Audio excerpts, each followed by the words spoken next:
Welcome to Team Perry's Step Out of Line podcast, featuring co-hosts Perry and Lori Finkelstein. Together, they explore, meet, and share inspirational stories with guests who have made a positive impact in today's world. This podcast resonates with our hope to make this world a better place one step at a time through love, acceptance, and uplifting conversations.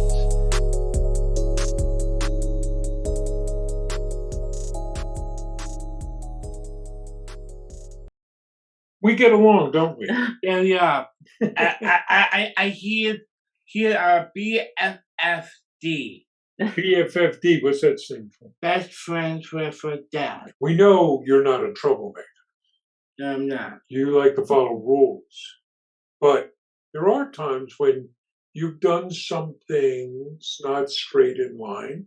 Remember you created a talent show at summer school? You're an entrepreneur. Yeah. So you got the idea for the talent show and you developed it. You went to the principal. You did everything on your own. Well, that was kind of stepping out of line. Nobody asked you to do that. And the same thing with starting this business. That was not a straight line bit of thinking. You're always thinking of different things you could do. That's a good thing. Have I stepped out of line? Oh yeah. Junior cut day. Oh, well, I was in high school. Yes, I organized junior cut day when I was in high school. I was in trouble then. College organized keg parties, but I also organized the Lunchbox Theater when put on plays and poetry readings and concerts. Started different businesses, and found different ways of doing things. That's what we do with this sock business. We operate differently than other sock businesses. Stepping out of line is a good thing. Why socks? It's fun. It's colorful. It's creative. It always let me be me. I want creative stock in my whole life. To a degree, this is an example of stepping out of line. John was in his last year of school, and what school were you in?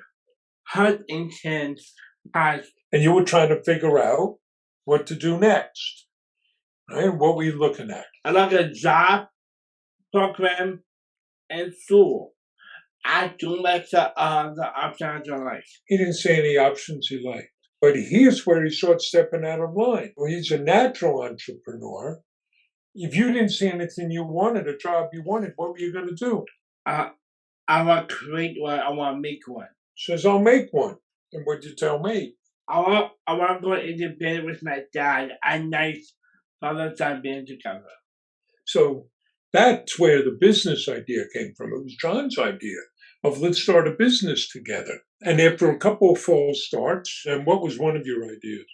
A food truck. But the socks, John had worn these crazy socks his whole life. We used to drive around looking for them.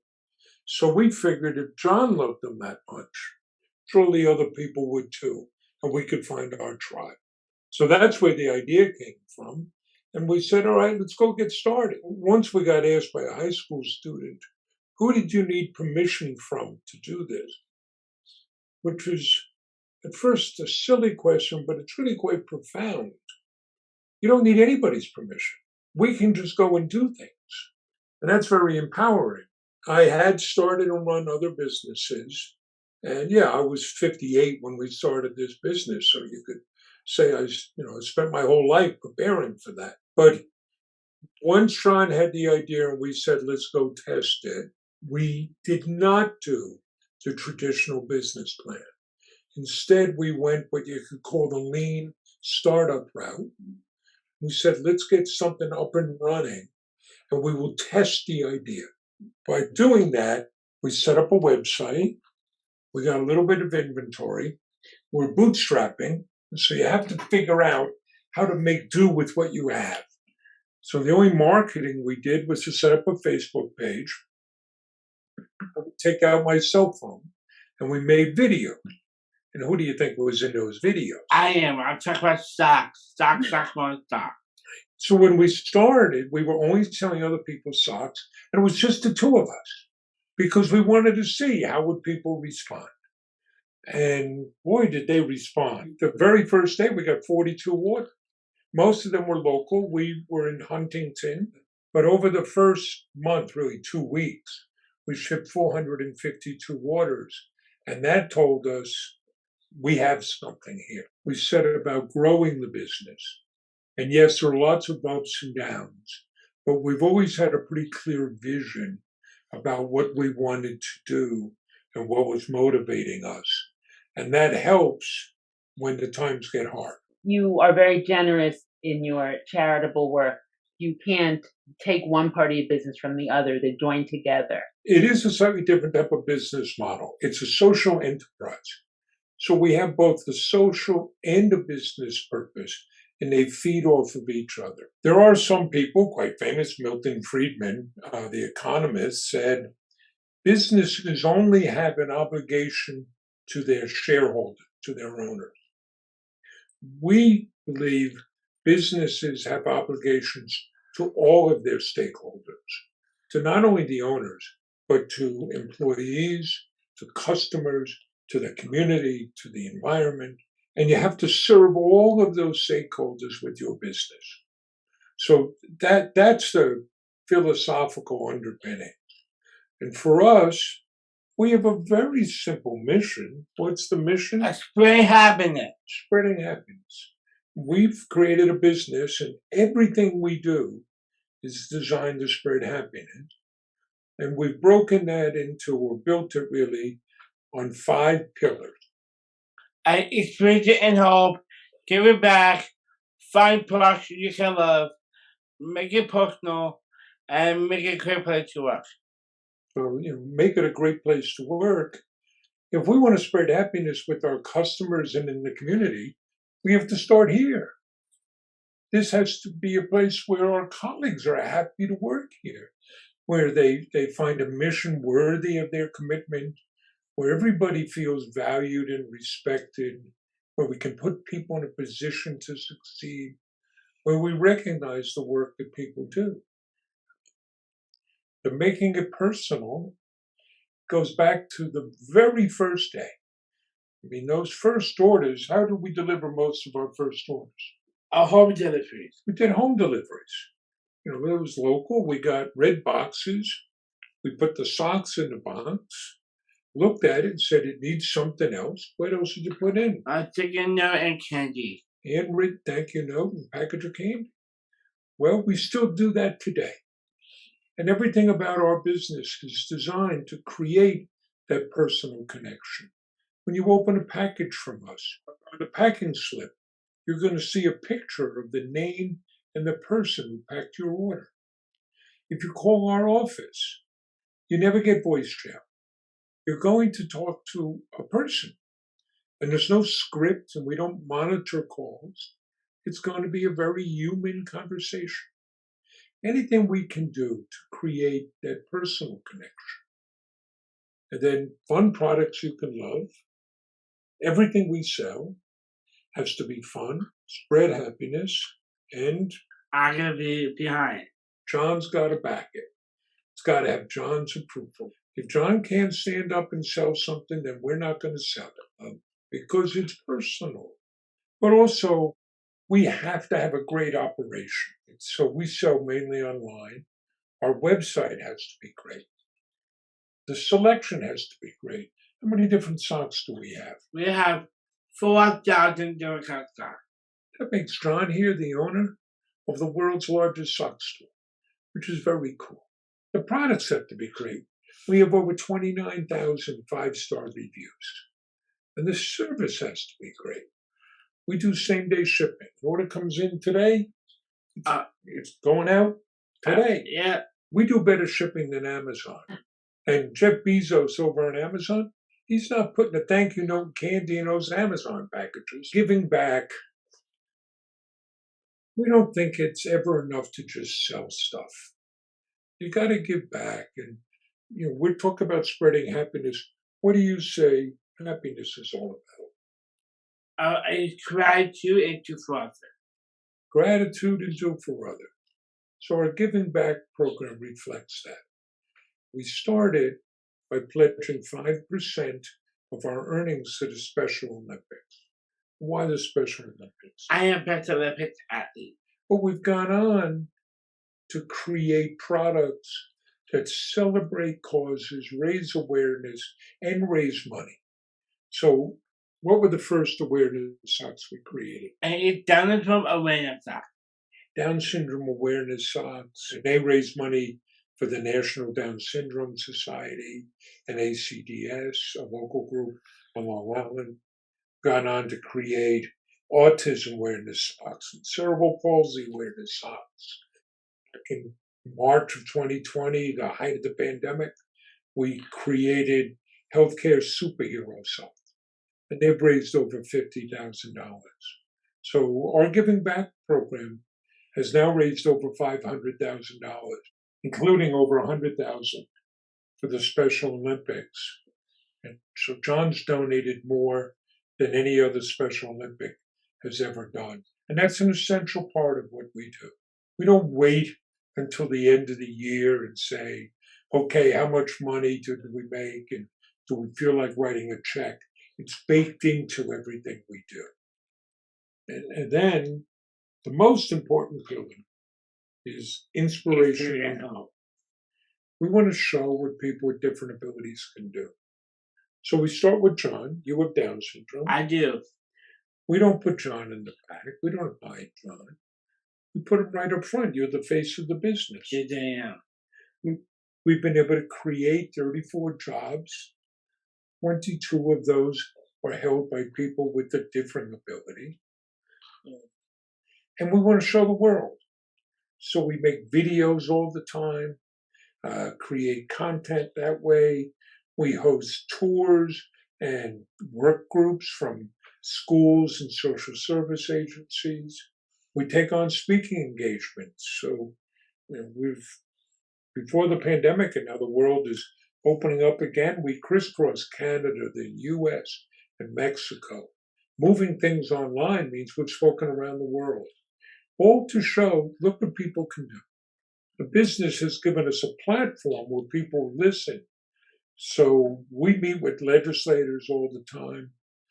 We've testified twice before Congress. We've spoken at the United Nations. All of this to say, look what people can do. And it's a lot of show, don't tell. We didn't know it was going to grow this quickly. We didn't realize everything we would get to do.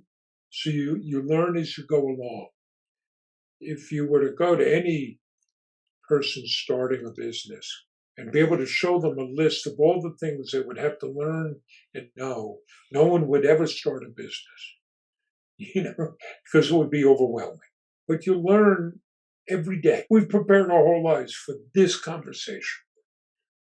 Things we've learned in school or in jobs or just in the way we've led our lives. A parent shared this with me at a Special Olympic practice. We're talking about reaction to the pandemic. Well, individuals with some sort of physical or intellectual challenge and their families, they're always adapting.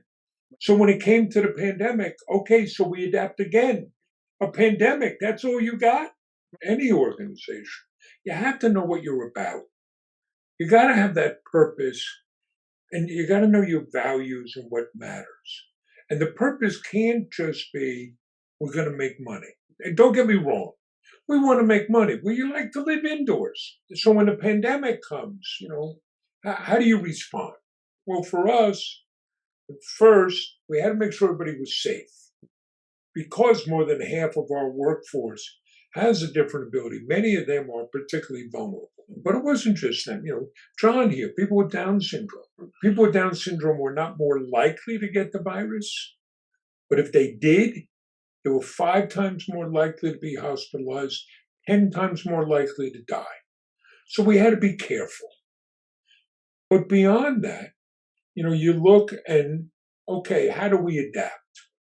So we move our tours online. We move our speaking engagements online. We'd rather do them in person, but that opened the world. We spoke at 3 conferences in India. We spoke at, the things in Australia. universities in Spain and Portugal and Guyana, Brussels and Ireland.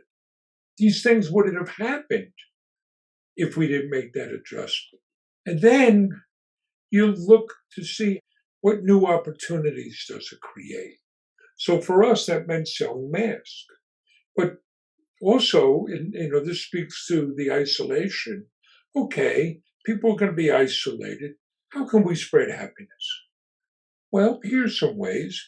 We now do a Facebook Live show on Thursday nights, just the two of us yapping. It's the Spreading Happiness show. We tell some jokes, we tell some stories, but it's a way to connect with people, share some happiness. That's grown into us doing our own podcast, the Spreading Happiness podcast. And what do you do every Tuesday afternoon? I hold a dance party every Tuesday at 3 p.m. It's an online dance party. Well, here's something we can do. Let's get together and dance. Did you ever have an opportunity that was presented to you that would cause you to deviate from your mission and you turned it down? You said, no, I can't do this because it doesn't align with what we believe in. We have faced challenges in two ways. One have been financial, and that's usually because it's tempting. Oh, this could make money for us, but it's not aligned with who we are. We have to turn that down. The other is just in part the discipline of being able to say no. We get a lot of ideas, and it's tempting to go and do a lot of things. But if you stretch yourself too far, nothing gets done. We grew rapidly our first 2 years. Remember, the end of our second year, we had done very well. And we had a profit on paper. And I'm looking and I have $0. And I'm talking to our accountant saying, where's the money? He says, Mark, let's go walk in your warehouse. You see all that inventory? That's all your money. In 2019, when sales came down, we weren't able to sustain that peak that resulted from some media exposure. Now we were really caught short. And we're looking and talking to investors. Well, we had investors coming in here, and what they really wanted to do was buy the brand, just kind of buy the name, and shut us down. And they were sitting there telling us, Mark, you and John, you're going to be just fine. But I know that would have been very short term. So it was very tempting because we were in a very difficult financial position. But we held out until we ultimately found the right strategic partner, third generation family business that manufactures socks. We're the largest in the country, but we shared our values and we were committed. They were committed to us running this place the way we did and believing in our mission. And we get that from time to time. Oh, it could be in selling a product, and we look at it and say, no, that's not us. Are we willing to walk away from short-term gains in the interest of our long-term values? And the answer is yes. And we have done it. And I think that's how you know you believe in your values, when Right. you're willing to say no to money. Part of it, you have to know how you define success. And you also have to know what really matters. For any organization, your email list is one of your most valuable assets. Every time we send out an email, we get a little surge in sale. It was very tempting to send out emails all the time. There are some businesses, I get 3 or 4 emails a day from them. So it's tempting to do that. We send out 2 email blasts a week, and one of them is from John. It's his Friday email. It's just an update on what John is up to and what John is doing. There's no sales in it. It's just John talking about what's on his mind. And that's a reflection of that's who we are. It adheres to our values of we're trying to spread happiness. We're building personal connections, relationships with our customers. And we're in it for the long haul, not, we could get a couple dollars more in business today. We mainly sold other people's socks. But when we first started making our own socks, I was getting them made at mills here in the US. Very hard to do because there just aren't enough of them and the cost is very high. So there are quality issues and cost issues. And I spoke to some smart folks who said, you got to go overseas. And at first I resisted that. Said, no, we get stuff made in the US. But over time I realized, well, that's not a core value of ours. So making a change there is not violating our values. We've been approached by other states and cities. Can you relocate to our state? And we'll give you a financial package to do that. What am I going to do? I'm going to walk out to our colleagues here and say, well, we could get cheaper electricity someplace else and lower the rent, so I'm going to let you all go. Well, we can't do that. That's not who we are. One of the news outlets, the place where we have appeared the most, has been Fox and Friends. Now, I have some friends who are outraged about this. How could you appear on that show? And I look and say, it's got nothing to do with my personal politics. This is an opportunity. They always treat us well. They're very professional about it. And it's an opportunity for us to reach people and reach a larger audience. So I'm always going to do that. But that's just a case where somebody else might come up with a different conclusion. And you got to know who you are, what you're about. Particularly in the tough times. That's where you come up with a dance party. I'm 64 years old now. I've been doing a lot of things. Run businesses. I've made mistakes. I've been through things. I got the scars to show it. Hopefully, you keep learning. I think we frame things incorrectly sometimes when we think about going to school, but we have to keep learning all the time. I got out of college in 1980. There was no internet. There were no cell phones. Here I am running an online business. I couldn't have studied that if I wanted to. I have to go and learn how to frame problems, learn how to communicate. Some of that you learn in school and some elsewhere. And you read and you listen to people and, be curious. John and I think we're in a good place. John here, I like to say, has no guile. He just knows who he is and what he wants to do. And I'm too old to care. And we have no excuse. Right? We can't blame it on the board. We can't blame it on headquarters.